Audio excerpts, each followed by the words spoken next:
Hello and welcome to Las Blancas Podcast.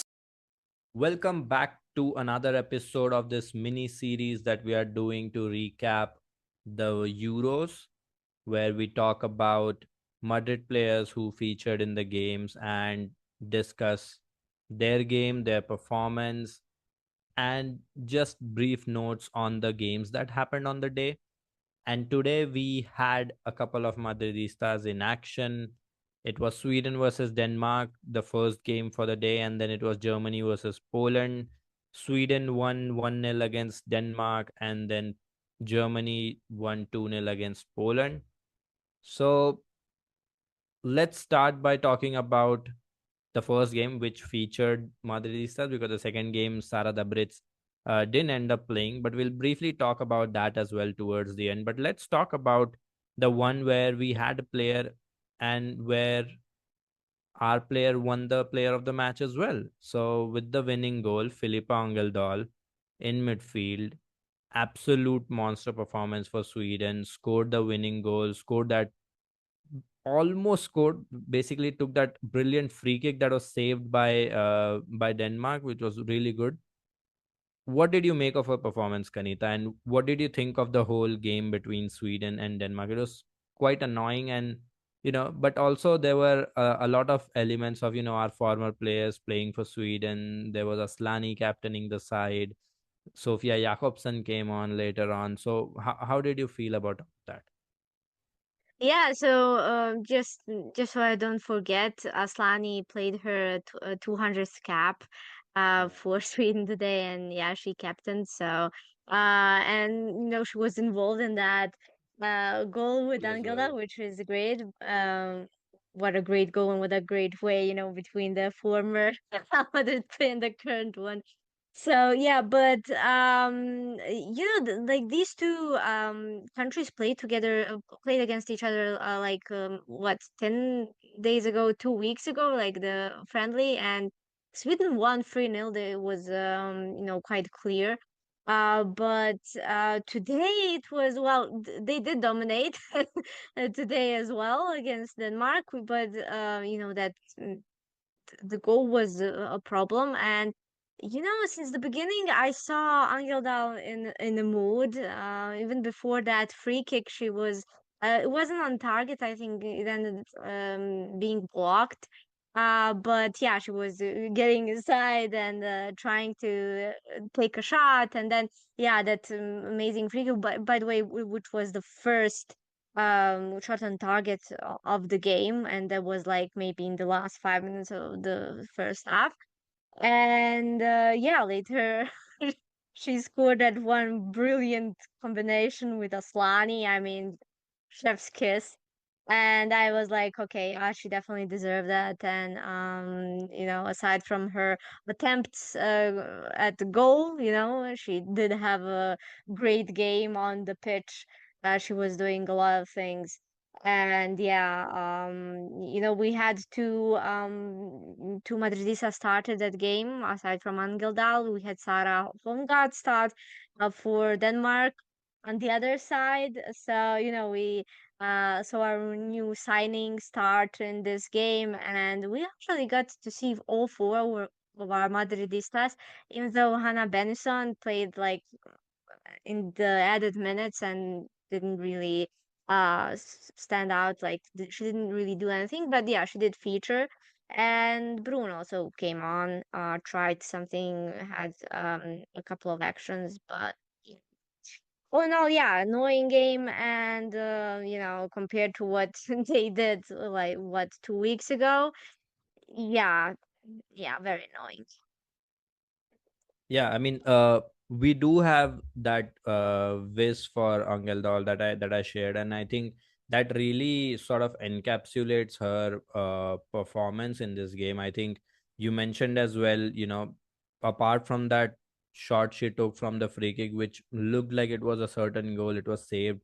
Then that goal that she scored in the second half, quick combination play around the edge of the box, she did it all. Basically, she was covering that whole right half space from her box to the opposition box really really well, and she was supporting the fullback quite well. Like if you look at her pass map, you can see a lot of short passes with the fullback. So she was just laying it off and then making the run forward to receive it again in space. And she was on the same side that Sara was defending. So it was really good to watch that battle between, Sara trying to defend JRK, and then Angeldahl and Lundqvist also, sort of being there to support play, and how Sara dealt with it. There was this one really good moment for Sara that I remember, where she is 1v1 against JRK, and we know Mm. JRK is quite quick, and she likes to take on the fullback, and she just stood her ground. She watched the ball and took it off of her. And I think that is what like really sort of tells you the kind of player that Sara is. She is good going forward, but also I think she is a very very good defender. Like she reads play really well, she reads her forward really well, she understands the movement and observes the ball quite well. So we saw that in this game. Unfortunately, Denmark were an absolute mess in possession. I think they really lacked that build up play, they really lacked that ball playing. A lot of the times it was Karen Holmgaard alone trying to sort of stitch play, and that too was shut down by Aslani and Blackstenius sort of blocking that lane to her, so she could not get on the ball as much.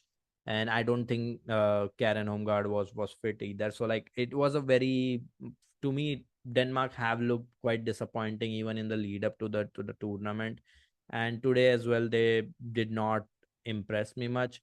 Towards the end they did get some chances, and yeah, Brune came on as well, but I think when Brune came on, they were in a very weird spot where they had Brune on the pitch, where they had Harder doing everything, and then there was Nadia Nadim on the pitch as well, which is something they have done multiple times, where they get two strikers and play harder up front. So it's like three strikers fighting for the same spot, and there is no width at all. Nobody attacking the channels and everything. So it's very weird. I don't like that. I'm not a big fan of that. And today as well, that was the same case.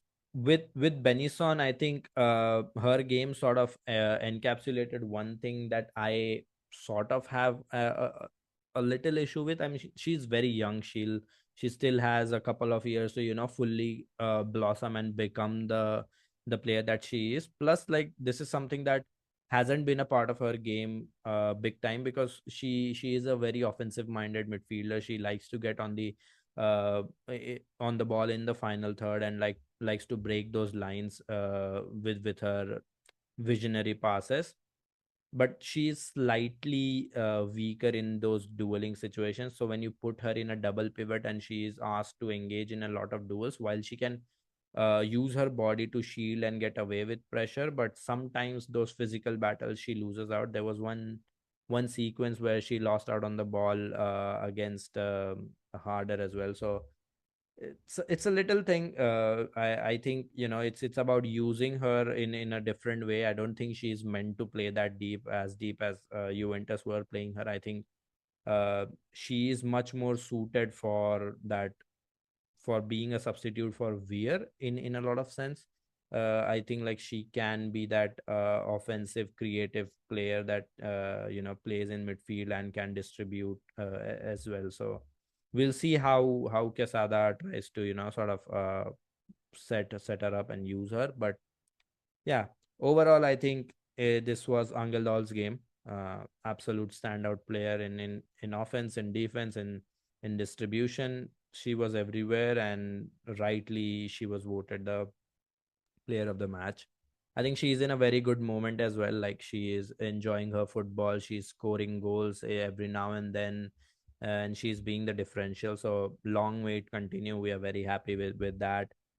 And it was quite funny, having Aslani, Jakobsen, Angeldal, Benison, Brune, Sara Holmgaard, a lot of these players, who are currently playing at Madrid, or who have played for Madrid, to watch them on the pitch together. It was really nice, honestly.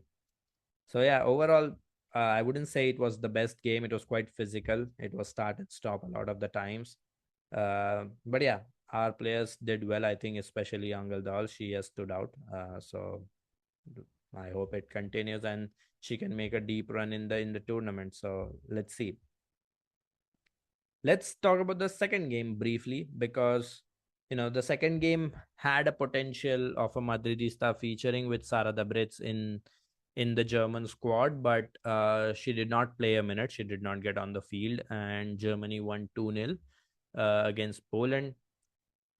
Before we started, Kanita, you were mentioning that you were quite impressed with Poland as well. Like you were surprised by how good they were organized. Would you like to share your thoughts on what did you make of the game and what did you make of Poland's performance?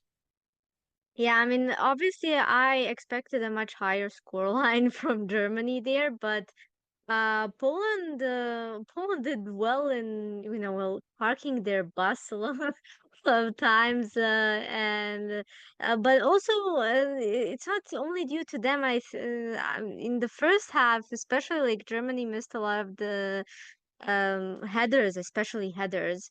Yeah. I don't know what what was up with headers there, but a header did go in later on. But yeah, I mean, Poland did hold up well. They even had chances to attack. They found space to go on and attack, and they actually did threaten Germany's goal a few times. So I was Yeah. like, okay, well, they were managing something, and I was thinking, okay, so why is this game unexpectedly more well, unexpectedly intense. I expected like for Denmark and Sweden to be a bit annoying between these two teams, but like this exact matchup between Germany and Poland I didn't expect. But I always I'm always excited for some football, being shown from both sides.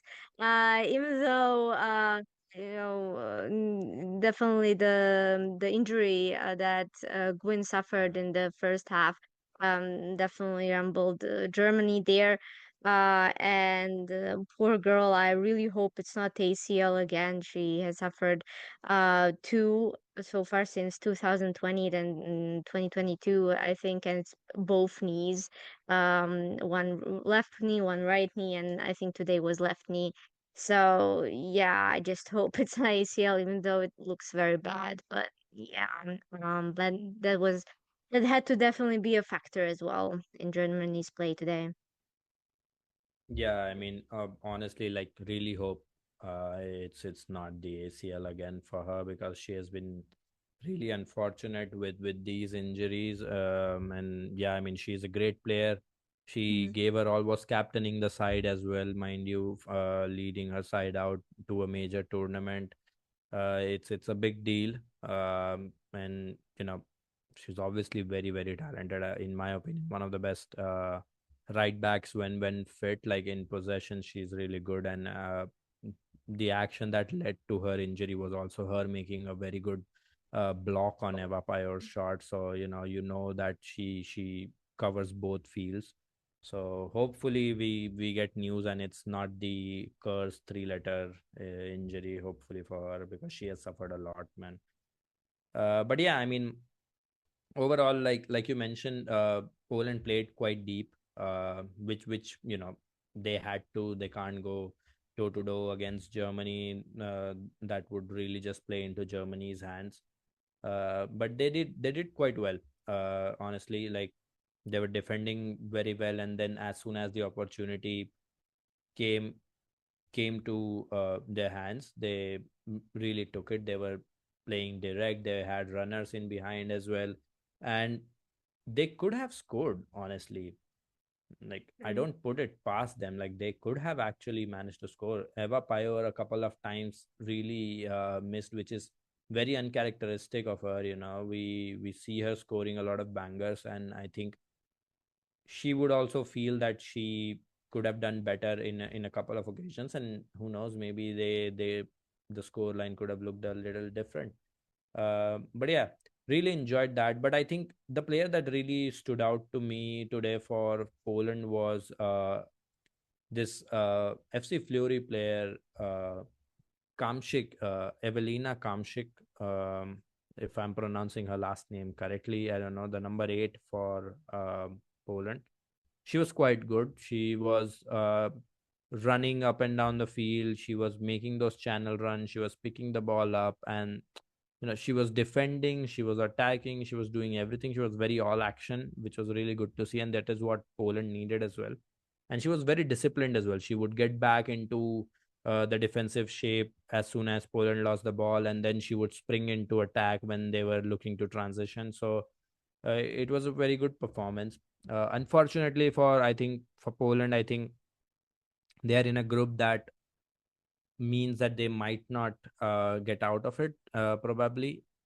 But I think their game against Denmark could be quite fun. Denmark haven't looked that good in possession, and if they leave spaces in behind, I think Poland can definitely hurt them, and breaking Poland down will be difficult. Although unsure what happened to Dudek, she was taken off at halftime, so she's there. She's one of the senior players. She plays in central defense and was really good in the first half, but uh, and she was taken off in the second. So not sure what happened there. But yeah, one to keep an eye on. And yeah, this is it about the Group C games, where we had a fair bit of Madridistas feature. One of the Madridistas star in their game be the differential for Sweden, Filippa Angeldahl.